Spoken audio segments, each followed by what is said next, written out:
Cristiano Ronaldo's life is the biggest roller coaster in football history. Setbacks, awards, to even losing the most important person in his life. Ronaldo had to go through all of this to get to the top. And it's crazy because at the beginning, it all could have never happened. Ronaldo was born on the 5th of February 1985 in Lisbon, Portugal, to really poor parents. See, his dad Jose Diniz used to be a kit man for a local club in Portugal and and his mom, well, she just managed to get by. Add this to the fact that they lived in a one-room apartment with Ronaldo's older siblings with no food to eat sometimes. In Portugal, to really poor parents. See, his dad Jose Diniz used to be a kit man for a local club in Portugal and his mom, well, she just managed to get by. Add this to the fact that they lived in a one-room apartment with Ronaldo's older siblings with no food to eat sometimes, and life was tough. Still, despite all that hardship, Ronaldo found the one thing he could use to escape all his troubles at the time. But what he didn't know was that this sport was going to change his life. Football. Soon as he could walk, Ronaldo spent countless hours every day trying to get better. He was always out in the streets putting in the hard yards. Until one day, he got his big opportunity when a local scout came along and offered him the chance of a lifetime. Sporting Lisbon. At the time, the club was looking at taking a couple of talented kids into the academy, and Ronaldo was one of the selected few, but they still had to pass a final trial before they got in. And in Ronaldo's words, this game changed everything. Trial day. And just before the start of the game, the scout came in and broke the message to the kids. Whoever scores the most goals, that's the person we pick. As soon as Ronaldo heard that, he was locked in. He scored a goal, but another kid on his team, Albert Fantrao, had scored too. So coming into the final minutes of the game, Ronaldo and Albert were both through on goal when Albert went round the goalie, and instead of shooting into the empty goal, he decided to pass to Ronaldo instead. Ronaldo got the contract, and now he was at Sporting. It was time to show the world just how good he was. After bagging the first couple of goals for the senior team against Moreirense, Ronaldo never looked back. He became so good that now a lot of clubs were interested in him. But Ronaldo's big break was about to come months later. After he put in a performance so crazy, he had the biggest club in England on speed dial trying to sign him. Sporting Lisbon versus Manchester United in a friendly game, and Ronaldo put in a masterclass performance.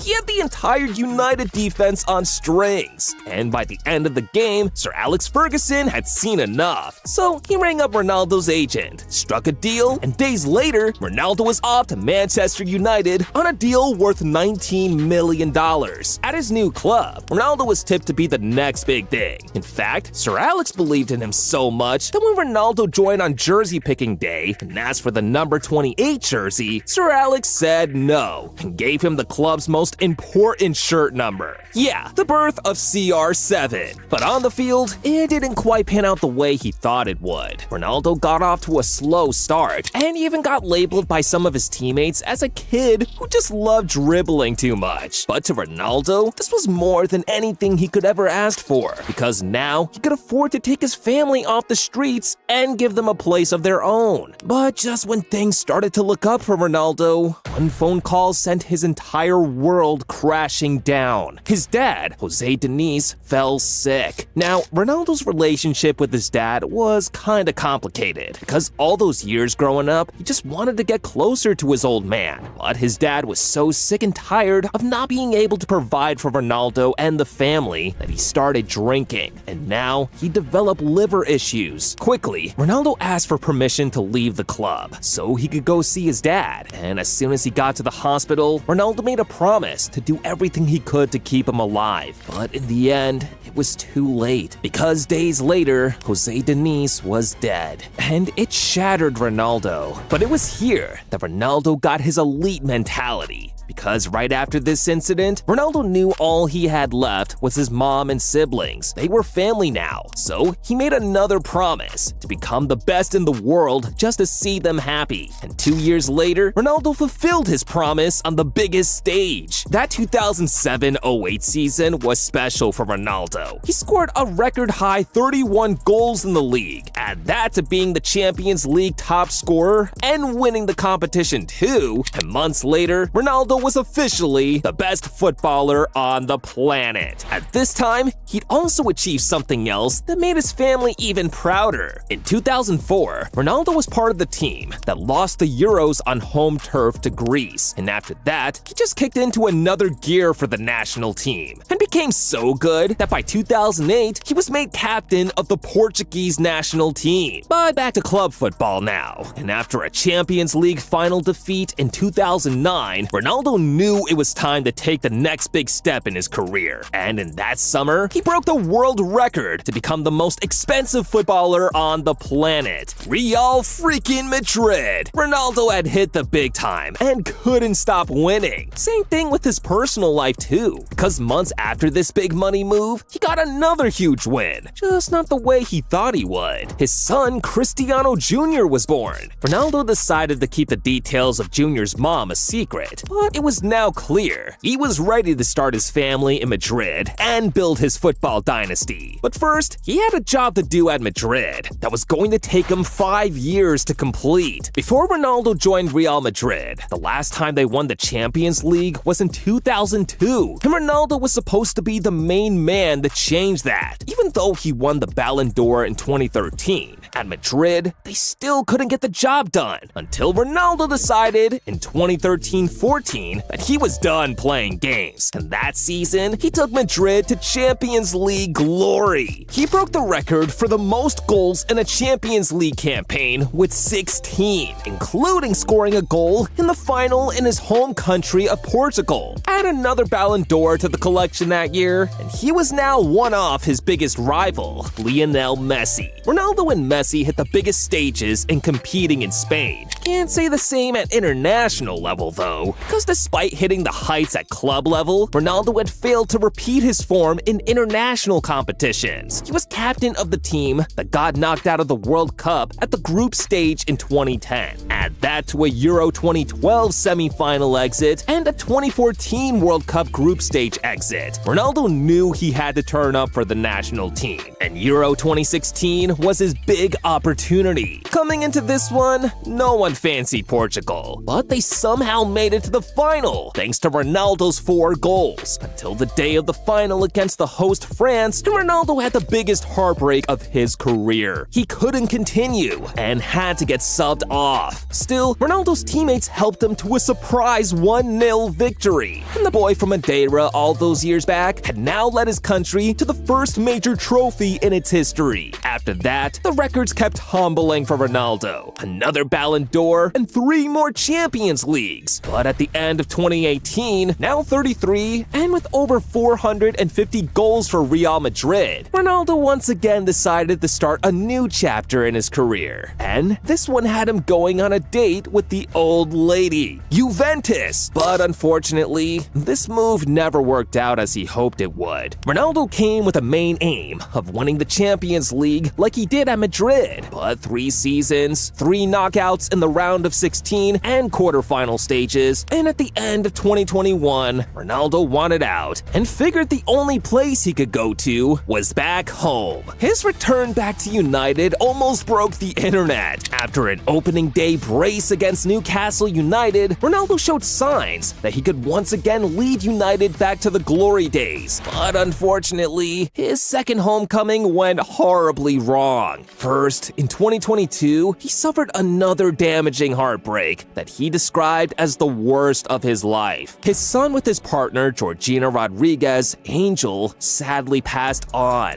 On the field, Ronaldo and United never worked out, and after the club switched coaches to a new man in Erik ten Hag, they both fell off, and it led to Ronaldo dropping the most controversial interview of 2022. He called everyone out, and United decided to terminate his contract. But Ronaldo wasn't even looking at that now, because he had his sights set on his last dance. Now 37, Ronaldo knew the World Cup in Qatar was potentially going to be his last one, so he was ready to give everything for one final shot at glory. But it just wasn't meant to be. Out in the last 8. On the plus side, Ronaldo turned his attention back to club football, and at the start of 2023, he shocked the world again. His new deal at Al Nassr has has him earning $200 million a year. From the streets of Portugal to being able to afford his own island, Ronaldo made it out, and he subscribed to Goal Zone 2, the ultimate win.